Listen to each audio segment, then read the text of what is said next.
जय श्री कृष्णा दोस्तों, मैं संदीप बघेल आप सभी का मेरे YouTube channel maths by Sandeep में हार्दिक स्वागत करता हूं। आज हम आपको अलजेब्रा पर आधारित एक कॉन्सेप्ट बताएंगे। कॉन्सेप्ट को हम एक सवाल के जरिए समझेंगे। सवाल क्या है, यदि 9x² प्लस वाई स्क्वायर बराबर 37 दिया है और xy बराबर 2 हो, इसमें कंडीशन दी है x और y इज ग्रेटर देन 0, जो x और y हैं वो 0 से बड़े होने चाहिए। तो 27x³ प्लस वाई³ का मान ज्ञात कीजिए।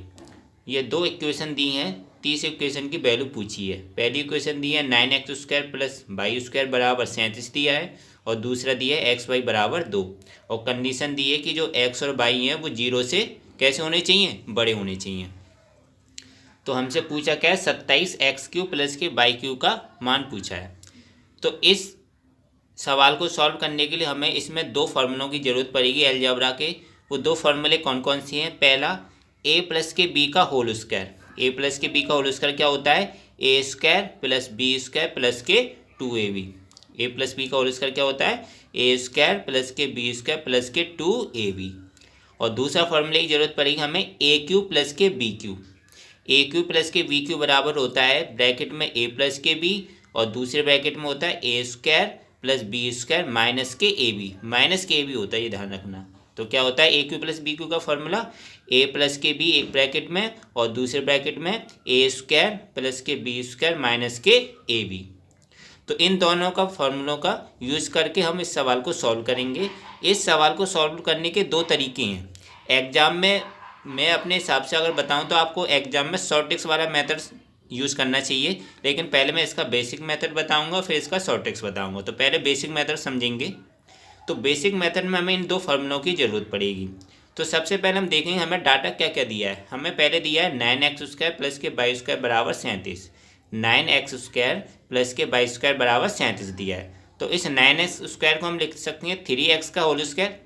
9x² को 3x का होल स्क्वायर लिख सकते हैं और y को वाई² कर दिया तो बराबर 37 हो गया। तो इसको इस फॉर्म में लिख दिया। हमने इसको इस फॉर्म में क्यों लिखा है? क्योंकि इसका भी हमें आगे इसकी ज़रूरत पड़ेगी, क्योंकि हमें इसीलिए मैंने इसको इस वाले फॉर्म में बना दिया है। 9x² को क्या लिख दिया? 3x का होल स्क्वायर। चीज़ ये एक ही है। और xy बराबर 2 दिया है, जी दूसरा डाटा दिया है। अब हम क्या करेंगे, हम जानते हैं 3x प्लस के y का होल स्क्वायर करेंगे, क्योंकि देखो 3x के y का होल स्क्वायर करेंगे तब हमें क्या इस चीज़ की ज़रूरत आएगी, इसका फॉर्मूला इसका यूज होगा हमें।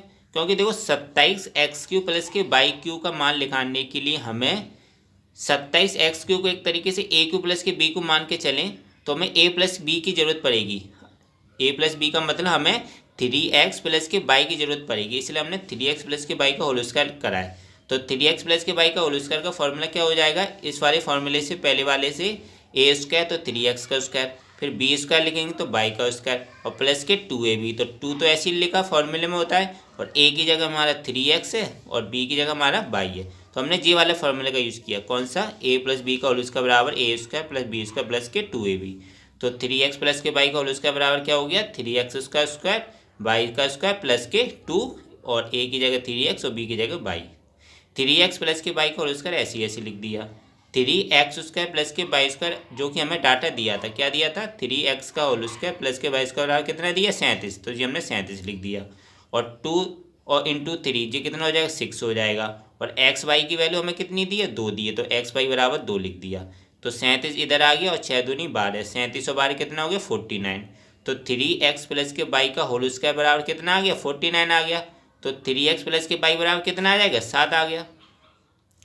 अब हमें 3x प्लस के y की वैल्यू पता चलेगी, क्योंकि अब हम इस फॉर्मूले का यूज़ करेंगे तो हमें इसकी ज़रूरत पड़ती। अब देखो 3x प्लस के y बराबर 7 हमें पता चल गया।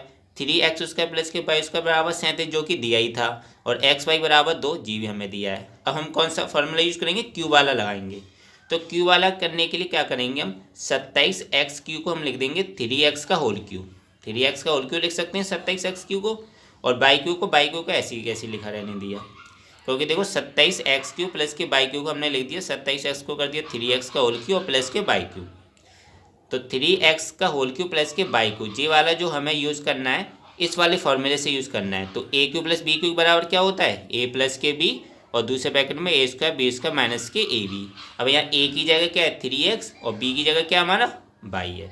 तो पहले a प्लस के बी तो 3x प्लस के बाई हो गया और दूसरे ब्रैकेट में क्या आएगा, पहले आएगा ए स्क्वायर तो 3x का स्क्वायर करेंगे तो 3x स्क्वायर, फिर आएगा बी स्क्वायर तो बाई का स्क्वायर कर दिया, फिर क्या आता है माइनस के ए बी तो a की जगह 3x और b की जगह बाई तो माइनस के 3x बाई हो गया।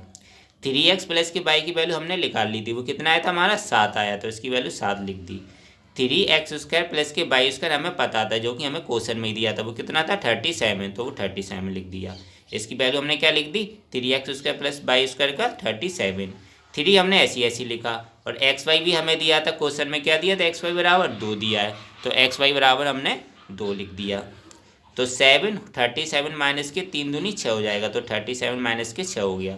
37 में से 6 घटाएंगे तो कितना आएगा 31, तो 7 इंटू 31 कितना आ गया 217। तो 217 हमारे किसका आंसर आ गया 27x³ प्लस के बाई क्यू का मान कितना आ गया हमारा 217। तो इस तरीके से हमने इन दो फॉर्मूले का यूज़ करके सवाल को सॉल्व किया। तो इस सवाल को जब इस तरीके से कोई भी सवाल आता है तो उसको उल्टा देखते हैं। सबसे पहले हम जी देखते हैं कि हमें पूछा क्या है। अब जैसे हमें 27x³ प्लस के बाई क्यू का मान पूछा था, तो इसमें हमें पता है क्या क्या जरूरत पड़ेगी, क्योंकि एक तरीके से जी कौन सा फॉर्मूला बनना है a क्यू प्लस के बी क्यू का, तो हमें तो एक तो जरूरत पड़ेगी a प्लस के बी की और दूसरा क्या जरूरी a square plus B square की और ए बी की। तो a इसको ऐसे बना लेंगे, इसको 27x³ को लिख देते हैं ऐसे 3x³ प्लस के बाई क्यू। तो इसमें जो चीज़ की ज़रूरत पड़ती है वो उनको पहले ही निकाल लेते हैं। अब जैसे इसमें ज़रूरत पड़ी थी हमें एक तो 3x प्लस के बाई की, तो 3x प्लस के बाई का हमने इस फॉर्मूले से यूज़ कर लिया, तो जी 3x प्लस के बाई निकाल लिया। फिर हमें क्या ज़रूरत पड़नी थी 3x square plus by square, वो तो क्वेश्चन में हमें दिया ही था, और एक्स वाई भी हमें क्वेश्चन में दिया था। तो जो डाटा की ज़रूरत पड़ती है इस सवाल को सॉल्व करने वो हम पहले निकाल लेते हैं, फिर उसको वैल्यू पुटअप कर देते हैं, उससे उसका आंसर आ जाता है। तो दोस्तों इस तरीके से आपने ये बेसिक मेथड वाले तरीके से इसको सॉल्व कर लिया। अब हम आपको दूसरा शॉर्ट ट्रिक्स बताएंगे इस सवाल को एग्जाम में कैसे सॉल्व करते हैं। देखो सबसे पहले जी अगर एग्जाम में जो क्वेश्चन आया है, एग्जाम में सबसे ज़्यादा क्या होता है टाइम मैनेजमेंट होता है। इस तरीके का सवाल अगर रखा है तो पहले कोशिश करा करो कुछ शॉर्ट ट्रिक्स तो नहीं यूज हो रही इसमें, कुछ डाटा पुटअप करके देखो कि एक्स की वैल्यू कुछ पुटअप करो, बाई की वैल्यू कुछ पुटअप करो, शायद उससे जल्दी सॉल्व हो जाए। तो देखो हमें क्या दिया था 9x स्क्वायर प्लस के बाई स्क्वायर बराबर 37 दिया था और एक्स वाई बराबर 2 दिया था। सबसे पहले आप इसको देखते, एक्स वाई बराबर 2 दिया है तो मतलब इसमें से किसी एक की वैल्यू 2 होगी तो किसी एक की 1 होगी, मान सकते। मतलब हम ऐसे नहीं कह सकते कि जरूरी 2 ही हो, लेकिन हम मान के चले अगर x बराबर 2 ले लें और बाई बराबर 1 ले लें तो 2 1 हम 2 हो रहा है। अब जो ये वैल्यू इसमें पुटअप करी वो इस वाले इक्वेशन में भी वेरीफाई हो जाए तो हम समझ लो हमने जो मान रखा वो सही है। तो अब इस 9x square plus by square में भी वही वैल्यू रखें, तो x बराबर 2 रखा और बाई बराबर 1, तो 9x स्क्वायर और प्लस बाई स्क्वायर में जब x बराबर 2 रखा तो x स्क्वायर कितना होगा 4 और बाई की जगह 1 रखा तो 1, तो 9 चौक 36 और 1 37, देखो वेरीफाई हो रहा है 37 ही आ रहा है। और x और बाई बराबर 2 है तो x की जगह 2 रखा, बाई की जगह 1, तो जी भी 2 रहा था। मतलब x बराबर 2 और बाई बराबर 1 रखने से ये दोनों वेरीफाई हो गई। जब ये दोनों चीज़ वेरीफाई होगी तो मतलब आप जो मान पुटअप कर रही हो, जो मान रही हो x और बाई की वैल्यू आप सही मान रही हो, तो x बराबर 2 और बाई बराबर 1 मान के सवाल को आप सॉल्व कर सकते हैं। तो x बराबर 2 हो गया, बाई बराबर 1 आ गया आपका। अब इस x बराबर 2 और बाई बराबर 1 को इस वाले में जो कि क्वेश्चन हमें पूछा है उसमें हम वैल्यू पुटअप कर देंगे। तो x बराबर 2 रख देंगे और बाई बराबर 1, तो x क्यूब तो क्या हो जाएगा 2 का क्यूब हो जाएगा और बाई क्यूब मतलब 1 का क्यूब, तो 27 और 2 का क्यूब कितना होता है 8 और 1 का क्यूब तो 1 ही होगा। 27 का जब 8 में गुणा किया तो 216 आया और 1 ऐसे ही लिखा, तो 216 एक जोड़े तो कितना आ गया 217। तो इस शॉर्ट ट्रिक से आप जल्दी से जल्दी इस सवाल को सॉल्व कर सकते थे। बस आपको थोड़ा अपना माइंड लगाना था कि एक्स और बाई की ऐसी वैल्यू क्या पुटअप रखें ये दोनों वेरीफाई हो जाए। तो x बराबर 2 बाई बराबर 1 रखने से दोनों वैल्यू वेरीफाई हो रही थी, दोनों इक्वेशन वेरीफाई हो रही थी। तो इस तरीके से आपने x बराबर 2 बाई बराबर 1 रख के जल्दी से जल्दी सवाल को सॉल्व कर लिया। और बेसिक मेथड इसका जी था, इसमें 2 फार्मूला आपको पता होने चाहिए, इन दोनों फार्मूला का यूज़ करके इस सवाल को आप सॉल्व कर सकते थे। तो दोस्तों आशा करता हूँ आपको वीडियो अच्छा लगा होगा। अगर वीडियो अच्छा लगा है तो लाइक करना बिल्कुल मत भूलें, शेयर करें ज़्यादा से ज़्यादा फ्रेंड्स फैमिली मेम्बर्स के साथ। और अभी तक अगर आप चैनल को नहीं सब्सक्राइब किए हों तो चैनल को ज़रूर सब्सक्राइब करें, बेल आइकॉन दबा के ऑल नोटिफिकेशन में रखिएगा। इससे क्या होगा कि जब भी मैं वीडियो डालूँगा आपको उस वीडियो का नोटिफिकेशन मिल जाया करेगा और आप उस वीडियो को देख लिया करेंगे। मिलता हूँ नेक्स्ट वीडियो में दोस्तों, थैंक यू सो मच।